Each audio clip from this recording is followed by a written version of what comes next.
দিন ধরেই ভাবছিলাম যে ছোলা বাটোরার রেসিপি তোমাদের সাথে শেয়ার করব, তাহলে আর দেরি না করে আজকে রেসিপিটা শেয়ার করি। এর দিন রাত্রিরে আমি কাবলি ছোলাগুলোকে ভিজিয়ে নিয়েছিলাম, পরের দিন সকালে এটাকে সেদ্ধ হতে দেব।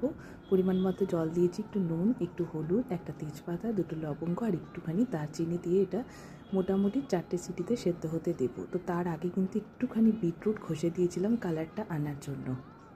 এবারে গ্রেভি বানাবো, তার জন্য একটা পেঁয়াজ, টমেটো, আদা, লঙ্কা, রসুন, 1 চামচ ধনে, 1 চামচ জিরে দিয়ে এটাকে স্মুথভাবে পেস্ট করে নেব। এই বসিয়ে দিয়েছি, তাতে সর্ষের তেলে একটুখানি জিরে ফোড়ন দিয়েছি, একটা শুকনো লঙ্কা দিয়েছি, একটু হলুদ, একটু কাশ্মীরি লঙ্কার গুঁড়ো দিয়েছি। এইভাবে এটাকে কালারটাকে নিয়ে চলে আসবো। তারপরে পেঁয়াজটা দিয়ে দেবো, মানে একটুখানি পেঁয়াজ কুচি করেছে, একটা মাত্র পেঁয়াজ কুচি করে নিয়েছিলাম, সেই পেঁয়াজটা ভেজে নেব। পেঁয়াজটা যখন ভাজা হয়ে যাবে তখন ওই বেটে রাখা মশলাটা এখানে দিয়ে দেবো। মশলাটা দিয়ে ভালো করে ভাজতে হবে। যখন মশলাটা ভাজা হয়ে যাবে তখন একটুখানি এখানে গরম মশলা আর নুন অ্যাড করে দেব। তারপরে এখানে ওই কাবলি ছোলাগুলোকে এখানে দিয়ে দেবো। জলটা কিন্তু এখন দিইনি, শুধু ছোলাটাকে ছেঁকে এখানে দিয়ে দিয়েছি।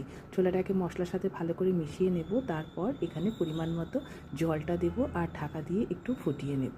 তারপরে এটা নামিয়ে নেব, আর নামাবার আগে কিন্তু একটু ধনেপাতা ছড়িয়ে দিলাম।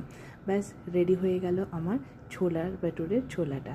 এবারে বাটুরেগুলো বানাবো। তো তার জন্য আমি ময়দা মেখে নিয়েছিলাম, একটুখানি সুজি দিয়েছিলাম, নুন দিয়েছিলাম আর একটুখানি চিনি আর সাদা তেল ময়ানের জন্য, তারপরে জল দিয়ে এটা মেখে নিয়েছিলাম। এবার একটুখানি লেচিগুলো বড় মাপের কেটে নেব, তারপরে বেলে নেব। লো টু মিডিয়াম আঁচগুলোকে ভালো করে ভেজে নিতে হবে। এক এক করে সমস্ত বাটুরাগুলোকে উঠিয়ে নেব, ভেজে নেব। তো দেখো বাটুরেটাও রেডি। গরম গরম ঘুগনির সাথে এই বাটুরেগুলো একদম পরিবেশন করে দিলাম। দারুণ হয়েছিল ছোলা বাটুরে। তো আশা করি রেসিপিটা তোমাদেরও ভালো লাগবে, আর আমার রেসিপি যদি ভালো লাগে তাহলে একটা লাইক কিন্তু অবশ্যই করো।